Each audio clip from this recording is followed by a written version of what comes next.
station covering all of the DMV. This is DC News Now. Happening now at 9, covering the entire DMV.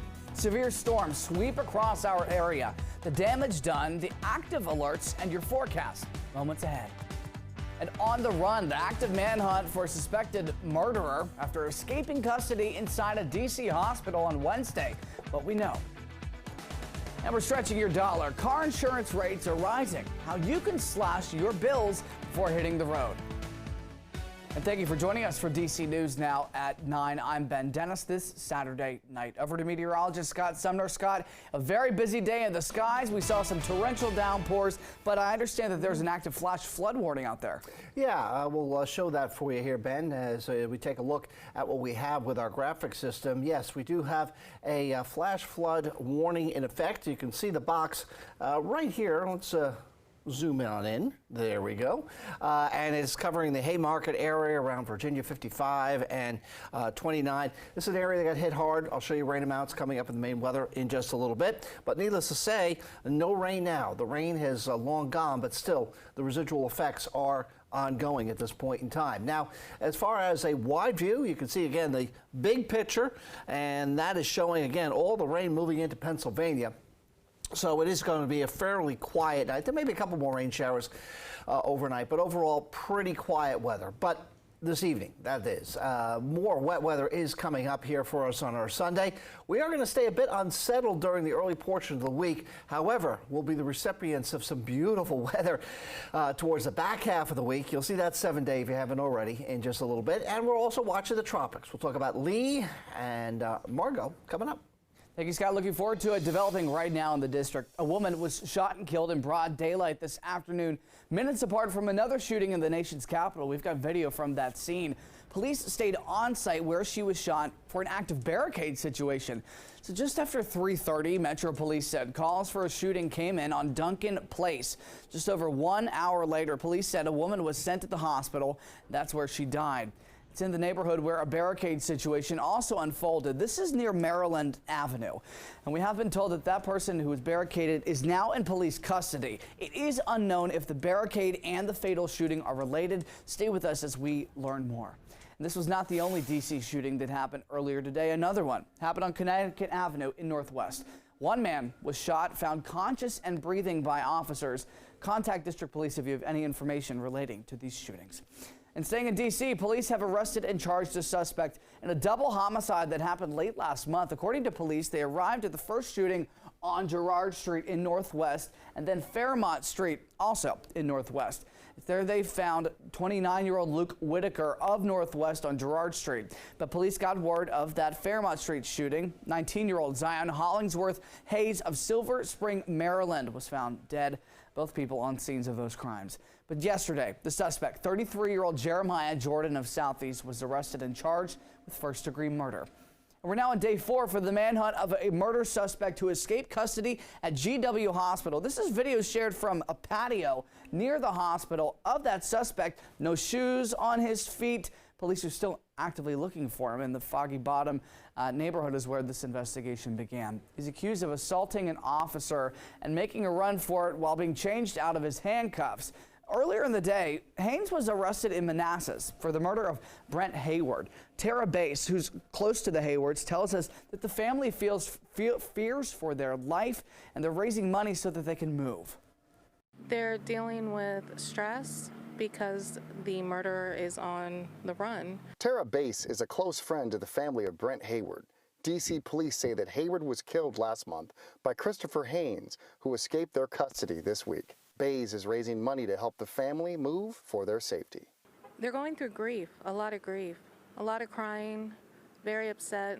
They're not able to eat because they're so upset. It is this man, seen on footage released by D.C. police, that has the family fearful today. The mom, she's so stressed out because she's scared. Haynes was caught in Manassas, Virginia by a special task force Wednesday and brought to the district to face murder charges. However, he escaped after police failed to secure his handcuffs. She needs to move away because she's scared for her and her 2 sons. So far, D.C. police and other agencies are continuing their search for Haynes. He was living his life, just going anywhere he wanted. And then they find him, and then he gets loose. Leonard and Fleming reporting. Contact District Police if you have any information on where he might be. And new details in the murder of a Greenbelt teacher, Miriam Sila. She first went missing in July, but now we have a date for the bond hearing for the man suspected of killing her. But yesterday, loved ones, students, and county leaders gathered at a mosque in Greenbelt to say their goodbyes. Sila went missing in the Greenbelt area, and her remains were found near a lake in Clinton. Many who attended her funeral wore red pins in her honor. They described her as a strict yet loving teacher who made a huge impact on the community. She just had so much love for us. That the bond that she created with us through the little things that she did are really special things that I'll remember. She was such a kind person, and to have her be taken this so fast and in this manner, it was senseless, just senseless. And the suspect, Harold Landon III, is charged with her murder. He'll be in court on Monday for a bond hearing. Police say that the two did not know each other.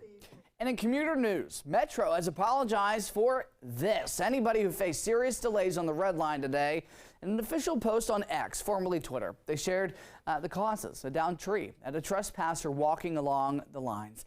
They say that there was also an issue with a disabled train.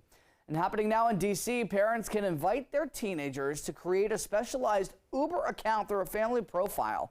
Teens between 13 and 17 can request their own rides and order food with a parent's supervision. Uber says all of its safety features will be turned on automatically for these teenager accounts, including PIN verification and ride check. The change allows parents to track all the requests and rides that their child makes. And cemetery officials announced plans to reschedule all funerals that were delayed at Arlington National Cemetery. Our team spoke to visitors just yesterday, including one person who was there for his uncle's military funeral. We arrived this morning and police were here, and they told us, well, they didn't tell us anything, but we weren't allowed to go into the cemetery. So we looked on the cemetery's website, and they told us, it tells us that there's a bomb threat. You know, we got a lot of family here, came in from all over the eastern seaboard, and we were looking forward to experiencing this military funeral. A lot of disruptions there. No word on what specifically the bomb threat was about. And happening now in Germany, but with a local tie. The 9th annual Invictus Games are underway. It's a competition for wounded service members as a way to help aid their rehab. Well, a member of this year's team was a DMV native. Our Haley Milon, who covers Northern Virginia, had a chance to speak with her and about her fighting spirit.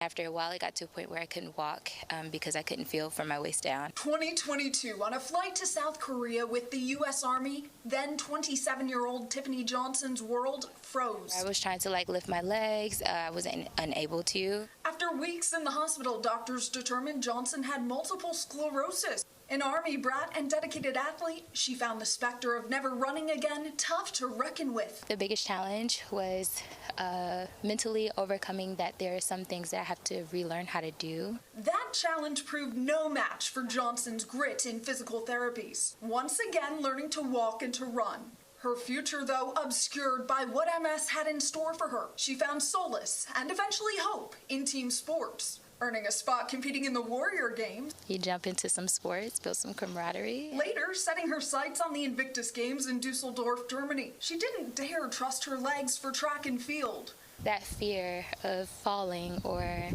something terrible going wrong. But her teammates had other plans, assigning her to run and to throw shot put and discus. Gave me a newfound confidence. This week, training at Fort Belvoir, conquering her greatest obstacle before even stepping into the Invictus Arena. It's a powerful feeling because I never thought I would run again. Not like this. What a great story there. Thanks to Haley for sharing it.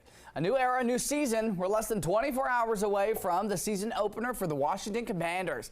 FedEx Field will host the team and the Arizona Cardinals. It will be the Commanders' first game under new ownership led by Josh Harris. Fans held a pep rally at Franklin Park yesterday in D.C., and many spoke about how they're excited for the new chapter to begin.